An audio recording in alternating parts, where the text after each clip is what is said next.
This is the island of Nauru, a tiny country in the South Pacific Ocean.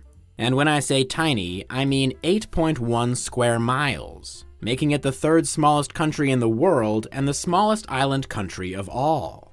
For a period of time, this island was one of the richest countries per capita in the world. And yet, less than 30 years later, Nauru was completely bankrupt. And how exactly do you blow the GDP of an entire country? Well, allow me to tell you the story of the tiny island that made a fortune and lost it all.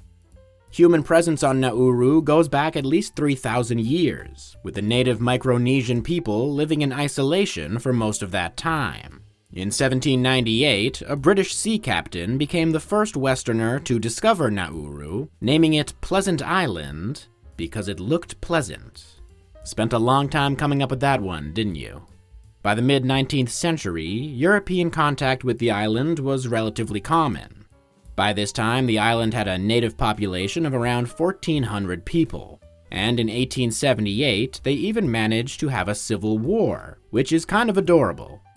Although apparently it killed over a third of the population, so maybe this was more serious than I thought.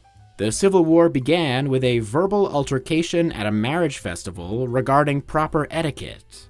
Oh, and here I thought it was going to be something ridiculous. Apparently, one of the wedding guests arguing fired a pistol and killed the son of a clan chief.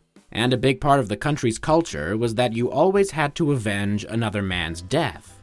Usually, they would just fight it out. But because of the European presence, everyone now had guns. So the whole thing quickly devolved into a chain of revenge killings until the entire country was fighting each other, really making it hard for me to take this seriously. Well, after this conflict went on for a reasonable 10 years, it became clear that someone else needed to step in. That someone was the German Empire, who was annoyed that their cacao plantations on the island were being affected by the war. So in 1888, they annexed the entire island and confiscated everyone's guns, basically putting the whole island in timeout until they could learn to behave themselves.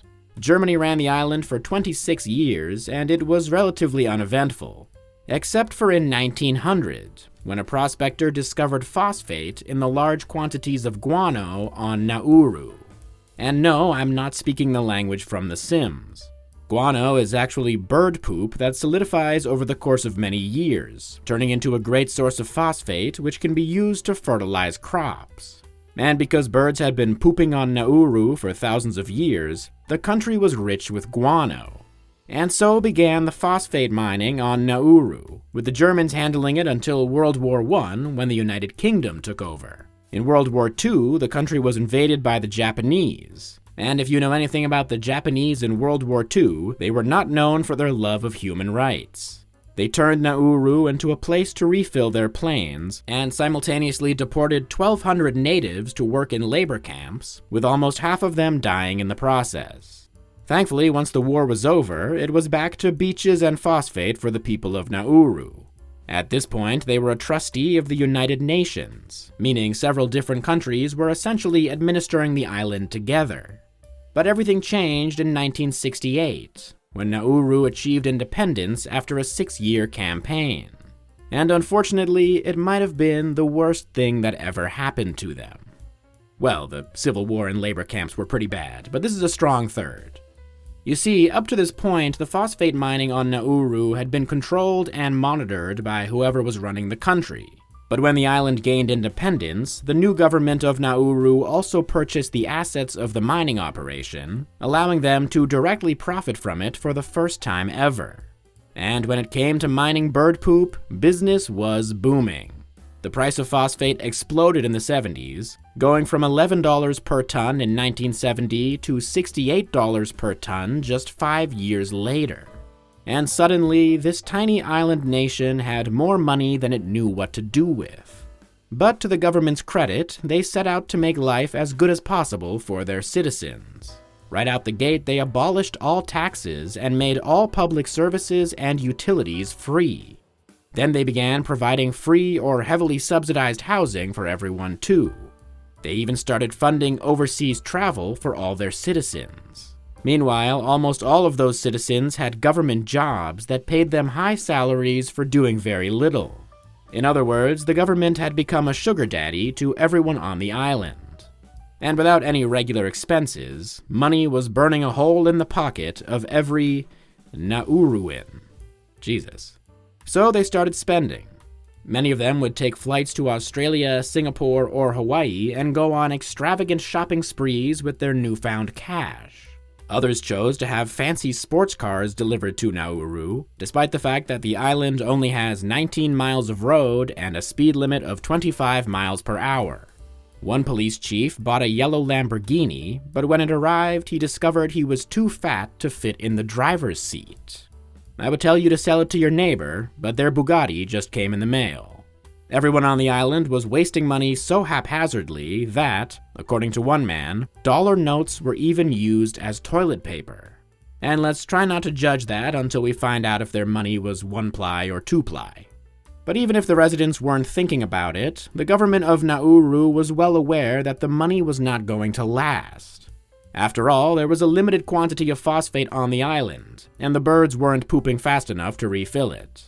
So the government established a sovereign wealth fund called the Nauru Phosphate Royalties Trust.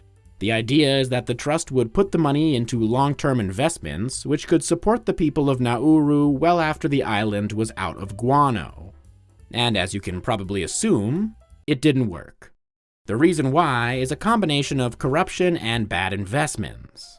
Much of the money went towards real estate purchases in Australia, ranging from hotels to office buildings.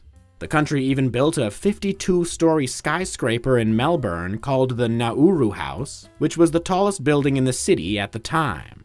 One report said that most of the properties Nauru purchased were seriously overpriced, as the brokers would inflate the cost since they knew the government would pay it.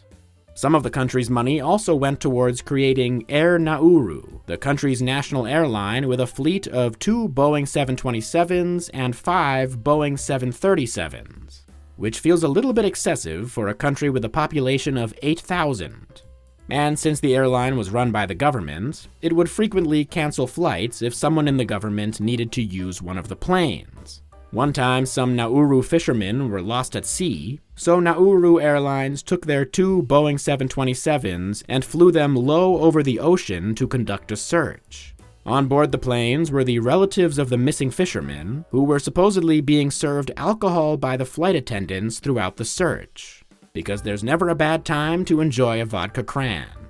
By the way, the airline was losing $40 to $80 million a year, but that was a necessary sacrifice so the people of Nauru could fly to Australia and get ripped off by the locals. But those were not the only investments that went terribly wrong.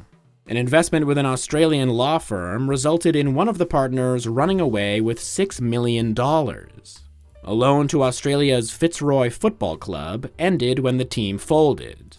But their most ridiculous investment of all was a 1993 West End musical about Leonardo da Vinci. That's right, it was called Leonardo the Musical, A Portrait of Love, and followed a highly fictionalized telling of Da Vinci painting the Mona Lisa, in which he has an affair with the model of the painting, a woman named Lisa. This reportedly includes a scene where Da Vinci asks Lisa to help me with my research, and then slaps her ass. They really did have a love like no other. The play ends with Da Vinci being murdered by Lisa's husband, but thankfully Da Vinci had already impregnated Lisa by then, so his legacy was secure.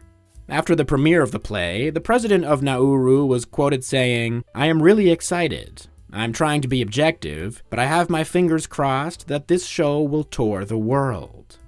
That's a close guess, but the show actually lasted a clean 5 weeks before closing down, and is now regarded as one of the worst disasters of London theater. Around this time in the early 90s, the phosphate supply on Nauru was starting to run thin, and the money in the trust was almost entirely gone. But in an effort to keep their lavish lifestyle going, Nauru began taking out huge loans, using their properties as collateral. They also tried to find different ways to make money, including selling passports for $1,500 and becoming a tax haven for the wealthy. The country registered over 450 shell banks, prompting the United States to forbid American banks from working with Nauru. But at this point, Nauru was too busy laundering money for the Russian mafia to care. That's right, in 1998, the country reportedly helped to launder $70 billion of Russian mafia money, with kickbacks helping to boost their depleting wealth. Still, committing international bank fraud was not enough to save Nauru. In the early 2000s, the country began rapidly selling off its more expensive assets, including the fleet of planes. In 2005, it was even forced to sell the Nauru House in Melbourne, which was once thought to be the pride of the country. The following year, the phosphate reserves were fully exhausted. By this point, the Nauru Phosphate Royalties Trust, which was once estimated to be worth almost $2 billion, contained less than $30 million. Meaning Nauru was basically right back to where it started before the guano mining took off, except now the entire center of the island is a barren wasteland of empty phosphate reserves, which are completely uninhabitable. And I can't even tell you that things have gotten better since then. Today, the island relies on financial aid from Australia. It also runs an offshore immigration detention facility on behalf of Australia, which is one of the biggest job providers for people in Nauru. Unfortunately, the facility has been linked to multiple human rights violations, so it's probably not a great replacement for pride of the country. And even with the facility providing some jobs, an estimated 23% of citizens are unemployed. The country also has a huge water problem, with a third of the population lacking access to a reliable toilet, and schools sometimes having to close because they can't provide clean drinking water for the students. On top of this, they're dealing with rising shorelines, which are forcing the population to move inland. The only problem is that inland looks like this. And just in case all of that doesn't sound bad enough, I forgot to mention one detail. Nauru is also the fattest country in the world. Well, they sometimes trade off with American Samoa, but they're always on the podium. A whopping 95% of all Nauruans are overweight, and 72% are obese. As a result, 30 to 40% of the population has diabetes, and the life expectancy is around 63. And I'm not even kidding, experts genuinely believe that this is because everyone got lazy when they started making all that money. I guess it goes to show that if you lose your hunger for success, you gain a hunger for imported processed food. So that's the story of how a small island nation went from rags to riches to rags and GLP-1s. But as bad as things might be today for the people of Nauru, at least they got to live like kings for a few sweet years. And the rest of us got to enjoy a touching musical about Leonardo da Vinci's sex life. Now please consider subscribing, or I'll start a verbal altercation at your wedding that sparks a 10-year civil war.